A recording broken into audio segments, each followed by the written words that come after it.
We wait to dig and store our dahlias in the fall until we've had a killing frost. And then we'll usually see... Carol dirty. We wait to dig... Well, maybe you should start. Okay. When it comes time to dig up the dahlia tubers in the fall, we usually wait until we've had a killing frost before doing that. We think that they will store better over winter if we wait until they've been killed by a frost. Now, you don't have to wait until then. Sometimes if the forecast looks like it's going to be rainy, you know, for several weeks right around the frost, we will go ahead and just cut them down before they're killed by a frost. So then after we cut them and dig them up, we'll bring them inside, and there's the stem of a tuber is hollow, and so if there's any water in there, you want to get that out before you actually store them. So we'll tip them upside down for a week or so in a garage or somewhere where it's dry and cool. And we often use pallets or even just newspaper, you know, something that they can sit on, and let them dry like that for a couple days up to a week.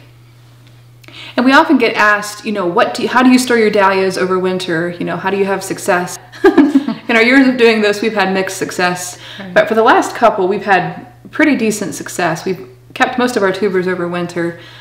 So we're just going to share what we do. There's probably 1,000 different ways to do this. And I think that as a grower, you have to kind of figure out what works for you, because everybody's climate, their garden is very different. Mm-hmm. I think even something like how wet the ground is when you dig your dahlias will make a difference in how they store. So you kind of have to it's a trial and error basically. Mm-hmm. And if you've not been able to successfully keep your dahlias, one day you'll figure it out. Our soil has a lot of clay in it, and so our dahlias tend to, like the soil tends to stick around the dahlias pretty mm-hmm. good. And I actually think that helps with our storage method, because having a little bit of soil around the tubers for most of the winter helps to keep a little bit of moisture there, and they don't shrivel completely up mm-hmm. like they have. We've had them too dry, and so they like really shriveled up, but having them too wet means they'll be prone to rot. Mm-hmm. Should we get our tote? Yeah, you're gonna have to put it over there. To help with successful storage, we buy opaque totes just at Walmart, and you get the ones with the lid on them, because you're going to want to have a lid to be able to either seal in moisture or whatever. It's you want to have a controlled environment there. Now, we've never actually tried to store our dahlias without having them covered, so I don't know, you might be able to do that. But the reason we get opaque totes is because we want to block the sunlight or any kind of light from the dahlias in storage. One year we did not do that. Well, actually we had opaque totes, but we had them down beside our grow lights in the basement.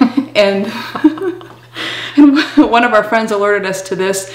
She's like, when I went down on my totes, there was these long white, basically the dahlias had started growing, and it looked like little white snakes in her toes. So we went and checked ours too, and sure enough, I mean, they had the most anemic looking dahlia stalks. So the more you can protect them from the light, the better, the more dormant they will stay, and I think the more successful your storage. Right. We use a lot of newspaper in our totes when we store them. What we'll often do is take a couple sheets and sort of crumple them and put it in the bottom, and then I often will put vermiculite right over top of that. And we buy giant bags of vermiculite on Amazon, right? Right. And we'll try to leave a link for you if you want to know where to get this. So newspaper in the bottom, a little bit of vermiculite, I don't know, maybe an inch. And then we'll put a layer of dahlia tubers on top of that. Just nestle them in however you can. I always like to make sure they go in this way, because if they do happen to start sprouting, the sprouts will be coming out the top. Mm-hmm. One year we stored them kind of nilly-willy, and some of them were like this, and there were sprouts coming out the bottom. It was disaster. So and then go and try to plant that. It's right. It's a tortured dahlia all year. Right. So store them like this if you can. Store them upright. And then I'll put we'll put vermiculite down over top of that. And I don't know, I just kind of guess. We don't fill the whole tote with vermiculite because you use tons of it. But we'll put maybe like an inch, so that like an inch would be over the top of it. And then, and it kind of falls down through between the dahlias, whatever. Then another layer of newspaper. and then the next layer of dahlias, and so on, like till the tote is full. And part of the reason I like to separate them with newspaper is just to, if there is any kind of mold or rot or anything, there's a little bit of separation between the different layers so that it doesn't spread through the whole tote. Right, and then vermiculite would act as a moisture regulator. So it doesn't have to be covered with vermiculite, but what it does is when the dahlia is too moist, it will kind of draw moisture out, and then when it needs a bit of moisture, it will give it back to the dahlia. The year that we had dahlia snakes growing in our totes, we actually had stored them in sort of damp sawdust. Very wet. It was very wet. So it was just a prime growing environment for them in there. Oh, it was so bad. Yeah. We always make sure to store one kind of dahlia in a tote.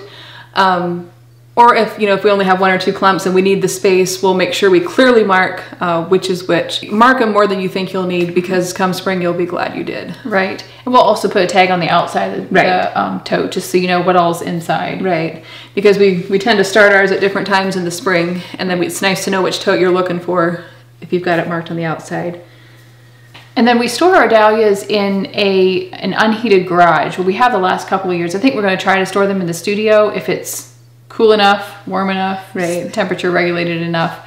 But you want to keep, dahlias store best somewhere between 40 and 50 degrees. That's what we've found anyway for us. And the unheated garage that we have, our winters here don't get that cold usually. Now, if it does get to 0 and is going to stay or below freezing for a good while, we have a thermometer we keep out there. And so I keep a good eye on it. And once it starts dropping into the 30s in the garage, we'll move them to the basement or somewhere a little bit safer. You don't want them to freeze.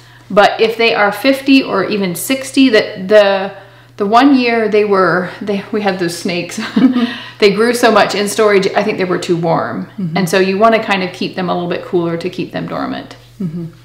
And our unheated garage is actually attached to the house. So I think it stays warmer than it would if it was out by itself. Right. It's pretty much the perfect temperature. It was last year, almost all year.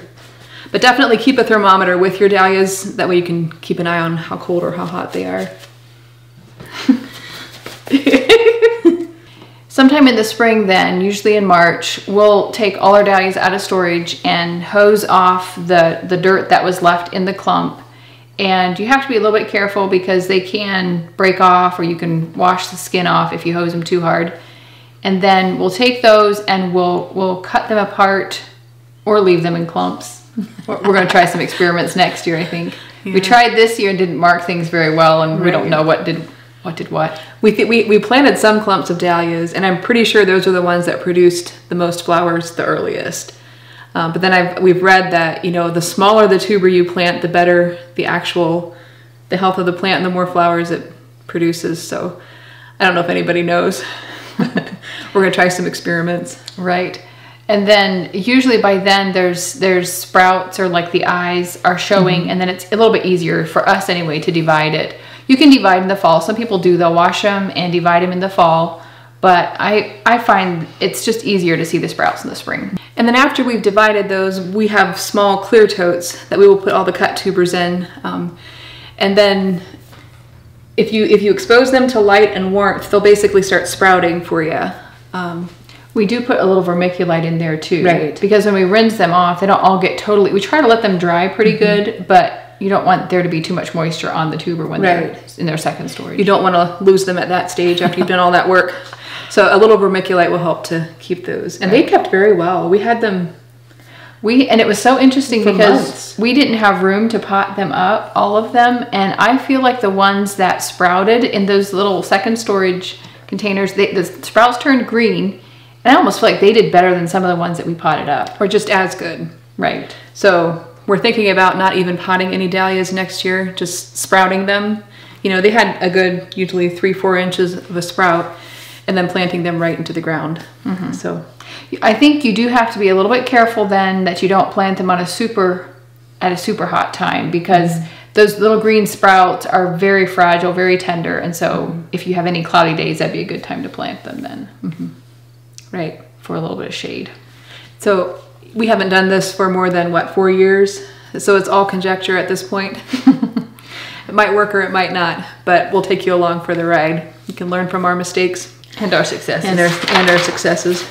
So to summarize, if you want to successfully store your dahlias over winter, Keep them cool enough. They don't like to be too warm, but make sure they don't freeze. And you also want to make sure they have the right amount of moisture, so no pressure. And the best we found that if you keep checking them during the winter, that's probably a good idea too. That way if you see one is rotting, you can remove it before it spreads, because rot will spread in the tote. We're not very good about checking though, no, to be honest. Sounds good in theory, but we might check them once just before we go to divide them. So do as we say, not do as we do.